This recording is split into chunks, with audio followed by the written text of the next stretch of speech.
dear students of class 7. So students, today in this video we are going to read our व्याकरण भाग. ठीक है, आज के हम इस व्याकरण भाग में पढ़ेंगे अनुच्छेद, जो कि है आशामान बनिए. तो जैसा कि बच्चों मैंने पहले भी आपको बताया हुआ है कि जो अनुच्छेद होता है वो एक पैराग्राफ होता है. ठीक है, यानी कि एक ही पैरा में एक ही ग्रुप, जो वर्ड्स का ग्रुप होता है उसमें आपने अपनी सारी बात कहनी होती है. इसमें डिफरेंट पैराज नहीं बनाए जाते. ठीक है, तो वो जब हम डिफरेंट पैराज बनाते हैं तो वो निबंध बन जाता है. तो आज हम करेंगे हमारा पैराग्राफ यानी कि अनुच्छेद, जिसका नाम है आशामान बनिए. तो आशामान बनिए का क्या अर्थ होता है, क्यों बनना चाहिए, इसके बारे में हम आगे पढ़ेंगे. तो ये जीवन बच्चों अमूल्य है ना. बार बार तो जीवन नहीं मिलता, हमें जिंदगी एक बार ही मिलती है. तो इसे बहुत ही अच्छे से बिताना चाहिए. बहुत ही अमूल्य है ये. एक बार अगर जिंदगी खो जाए तो वो दोबारा हम वापस नहीं जी सकते हैं ना, एक बार मर जाए तो. इसलिए ये एक बार ही मिलता है, इसीलिए इसे प्रसन्नता और धैर्य के साथ बिताना चाहिए. हमेशा खुश रहो, हमेशा धीरज के साथ, धैर्य के साथ, पेशेंस के साथ काम करो. जल्दबाजी कभी मत करो, गुस्सा मत करो, है ना. तो अच्छे से रहो सबके साथ, अपने साथ भी. जीवन में सुख दुख आते ही रहते हैं, है ना.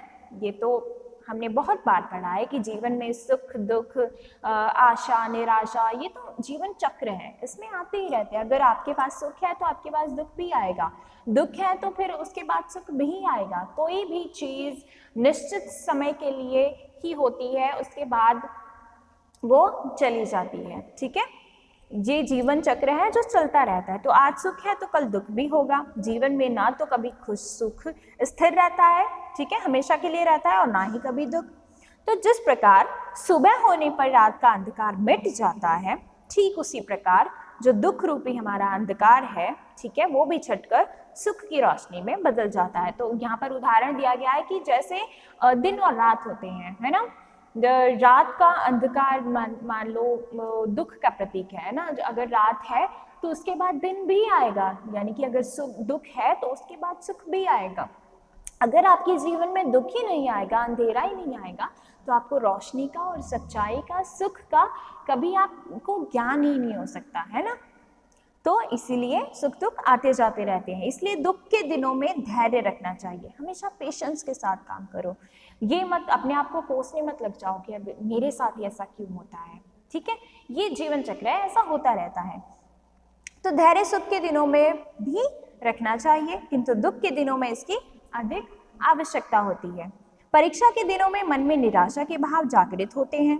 ठीक है, जब एग्जाम्स आते हैं, मान लो आपकी जैसे एग्जाम आने वाले हैं, तो क्या होता है कि आपको कुछ चीज़ें डिफिकल्ट लगती हैं तो आप बहुत निराश हो जाते हो, है ना. तो निराश नहीं होना, बल्कि उसको आशा के साथ उसको अच्छे से पढ़ो. इन्हें मन में नहीं रहने देना चाहिए. तो परीक्षा के दिनों में जो निराशा होती है उसको अपने मन में मत रहने दो. जो भी डाउट्स हैं उसको क्लियर करो. निराशा के भाव हमारे जीवन को विषाक्त करते हैं, यानी कि जो ये निराशा के भाव है, जो उदासी है, जो डर है आपके अंदर, ये जो भाव होते हैं ये हमारे जीवन में दुख लाते हैं और ज़्यादा. ठीक है, तो हमारे अंदर भावनात्मक कमजोरी उत्पन्न करते हैं.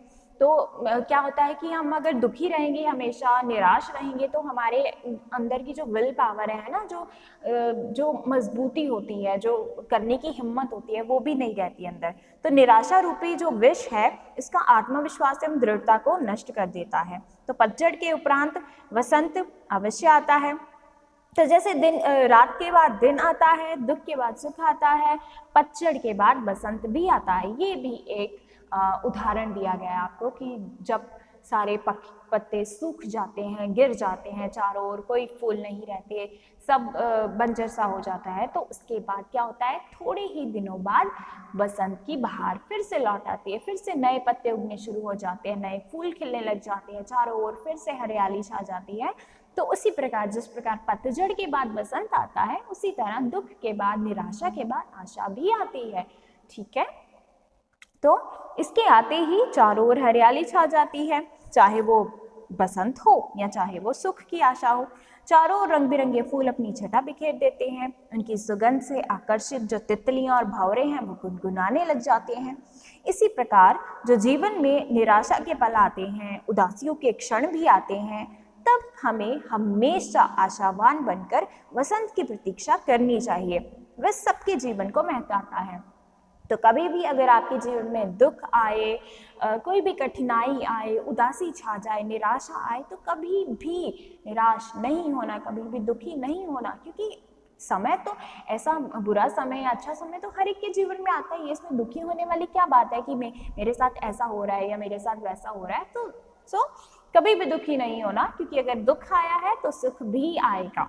ठीक है, ये जीवन चक्र है, ऐसे ही जीवन चलता है। अगर आप एक बार अपने लक्ष्य में सफल नहीं हुए तो क्या हुआ, दोबारा आपको मौका मिलेगा, दोबारा आप सफल हो सकते हो। तो मेहनत करते रहो, हमेशा खुश रहो, हमेशा अच्छा सोचो।